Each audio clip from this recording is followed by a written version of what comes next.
এবার পিকনিকের মধ্যে রসগোল্লা ম্যাডাম এনাকে আমাদের সাথে পিকনিকে যাবে নাকি? গরিব সেকশনের ম্যাডাম নাকি স্যার? হ্যাঁ, ওনার সেকশন হচ্ছে গরিবের আর উনি আমাদের স্কুলেরই। তাহলে তোমরা আসো।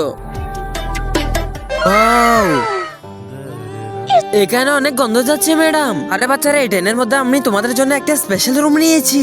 দিদি, আমি আপনার পাশে একটু বসতে পারবো নাকি? তখন তোমার কাছে টাকা নেই, তুমি ট্রেনে উঠছে কেন? আরে আমার বাচ্চারা কোথায় গিয়েছে? এখানেই তো ছিল। ওয়াও, ইংলিশ ম্যাডাম কত ধনী আর কত সুন্দর একটি ডাব্বা নিয়েছে আমাদের জন্য। গরিবরা আমার সেকশনে চলে আসো, অনেক মজা দিব তোমাদেরকে। কখনো না, আমার বাচ্চারা আমার সাথে অনেক খুশি। এটা তো আমরা দেখতে পারছি। হলো বাচ্চারা, ম্যাম ভুক লেগেছে আমার। কোথায় এসে আমি এই খাবারগুলো খাচ্ছি? আর কোথায় আছে এত সুন্দর টেস্টি টেস্টি নুডলস গুলো আমরা খেতেছি? আরে স্যার, পিকনিকের জন্য 2 দিন ছুটি দিয়েছেন, আবার কেন ডাকছেন আমাকে? ম্যাডাম ওইদিকে দেখেন। তার আগে দেখবো কারা শয়তানকে হারিয়ে মা বাবাকে ভালোবাসে। যারা মা বাবাকে ভালোবাসে তারা ভিডিওতে একটি লাইক করে চ্যানেলটাকে সাবস্ক্রাইব করে দিবে। আর যারা শয়তানকে ভালোবাসে তারা লাইক সাবস্ক্রাইব করতে হবে না। আর কমেন্টে শেষে আই লাভ ইউ বাবা মা লিখে যাবে। আমরা আজকে থেকে ইংলিশ ম্যাডামের কাছে পড়বো।